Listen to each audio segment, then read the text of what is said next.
and we have been traveling the world sharing this information. And what people have been asking us is to present what there is to come. And this is our first presentation on what there is to come. We've been following a schedule, and the schedule has been right on for 16.4 billion years. So here we go. Fasten your seatbelts. Here's Xel Lungold.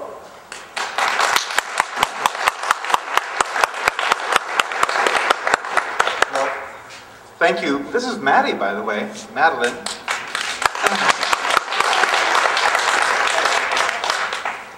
So, I'm going to start the proceedings the way that we traditionally start, and that is with words from the Hopi people, words from their ancestors passed down to us in these current days. There is a river flowing very fast. It is so swift that there are those who will be afraid. They will try to hold on to the shore. They will feel that they are being torn apart and will suffer greatly. Know that the river has a destination.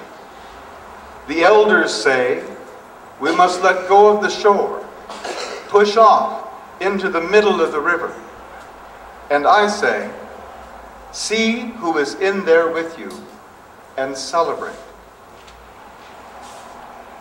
At this time in history, we are to take nothing personally, least of all ourselves. For the moment we do, our spiritual growth comes to a halt. The time of the lone wolf is over. Gather yourselves together, as we are tonight.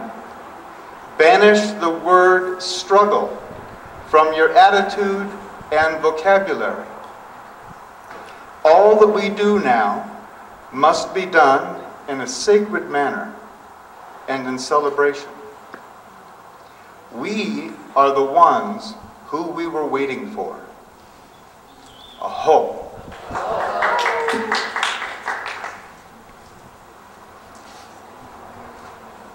Okay. I think the first fair question is to ask all the people in the crowd, how many of you have been to one of these presentations before? Or more? Man, am I glad to see that. Because for the last year and a half, I've been going over all the basics and the basics. And now it's time to start bringing the Mayan calendar to your breakfast table. We have things going on in our environment and in our economies and society which have a lot to do with the Mayan calendar and what it says is supposed to be happening right now. So I am prepared to go over the basics for those people who haven't ever seen it before. But I'm going to go through this at a rip-roaring pace. We're going to be running through this to get to the other information. So if you think this is a little sketchy at the beginning, there's lots of information. There's tapes available to give you more detail on what we're going to be going through. And there, of course, is the book. Dr. Carl Johan Kalaman is a biochemical engineer from Sweden, and he has written this book after 7 years of clinical research into the Mayan calendar. What he has in this book would take me a week of a course to train you in. I'm not going to try to do that. This has got all of the data and facts and background information to back up what we're going to be going over tonight.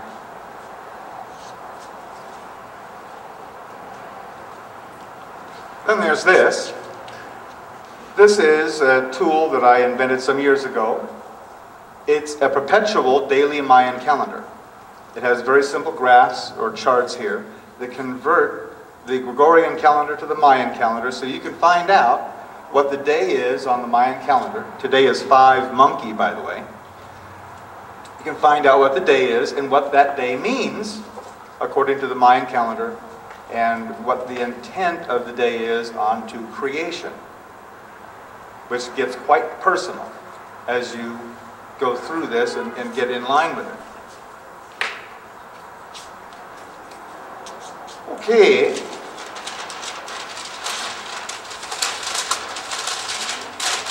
Glad we've got lots of room. There we go. So, for those of you who have been to our talks in the past, you know that there's one statement I make. It's that what I believe is the basic law of the universe, and that is, what you pay attention to, you become conscious of. And it doesn't matter how highly evolved spiritually you are or not. What a great Swami pays attention to, he becomes conscious of. The more often, or the most closely you pay attention, the more conscious of that thing you become. Which is one of the reasons to come and hear this information over and over again.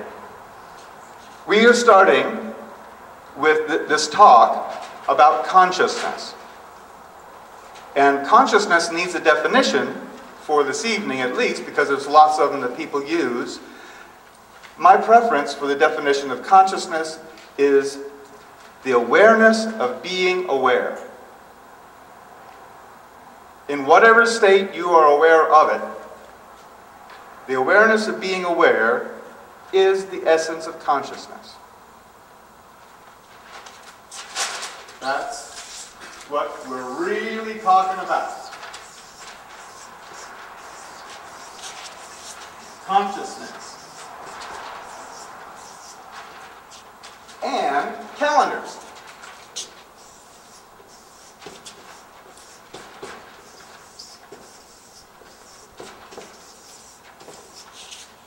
What is a calendar? A calendar is an agreement of a society or civilization on what time it is.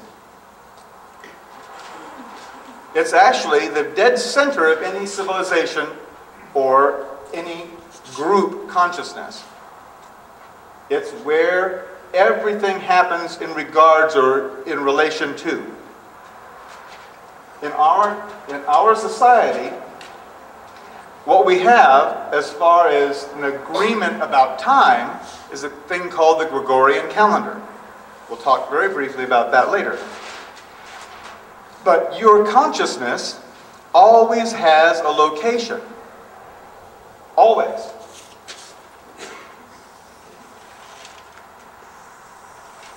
Like this, your consciousness has a bullseye. A place in time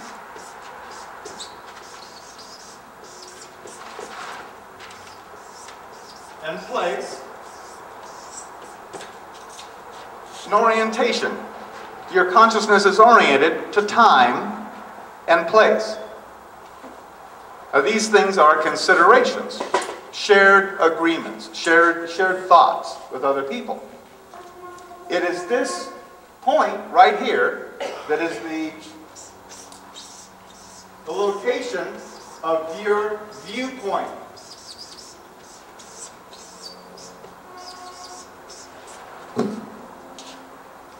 You've each got one, a viewpoint, and it's yours and no one else can have it. You built it by all your decisions of time and place, time and place. You have established the content of your viewpoint. We're going to be hopefully expanding or feeding this viewpoint so that you can have more orientation. But right now, our calendar, the agreement on what time it is, you can see how integral that is to the consciousness of a civilization as well as an individual.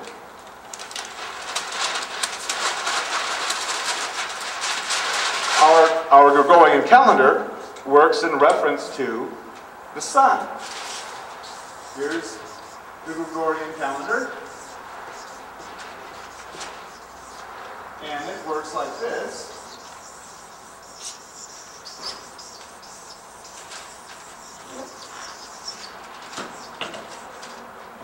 There's our sun, and here's us, Earth.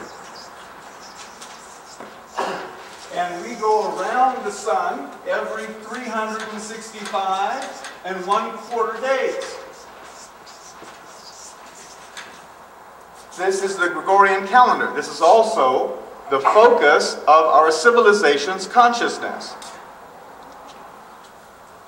In fact, our definition of time as a people is physical motion through space equals time. To be brief, the whole focus of our civilization is only on physical evidence. Now, some of us may disagree a little, but I'm talking about the focus of our civilization, not the individuals. You know the difference? What I'm talking about? Some people are on different levels of consciousness, but as an overall whole, Western civilization especially is concentrated on just physical. Not all calendars are that way. The Mayan calendar is an outstanding example of not being oriented to physical motion. The Mayan calendars were sacred. In fact, the Gregorian calendar was sacred. It was put in by Pope Gregory. At the beginning, people called it the year of our Lord. It was all sacred. But having to focus on material rather than anything immaterial, that meaning eroded away. Maya had two calendars, the Xolkin, which was the personal calendar, or the astrological calendar of the Maya. This calendar is 260 days long.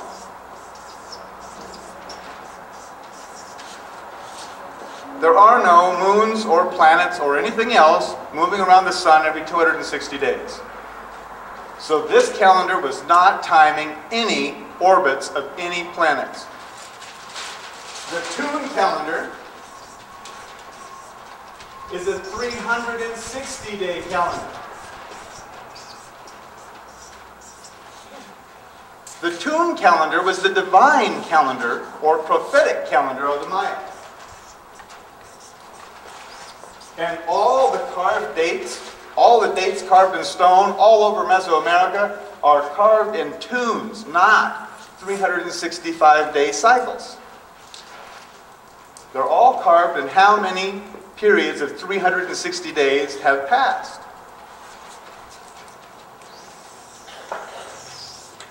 The calendars work together like two gears. Okay?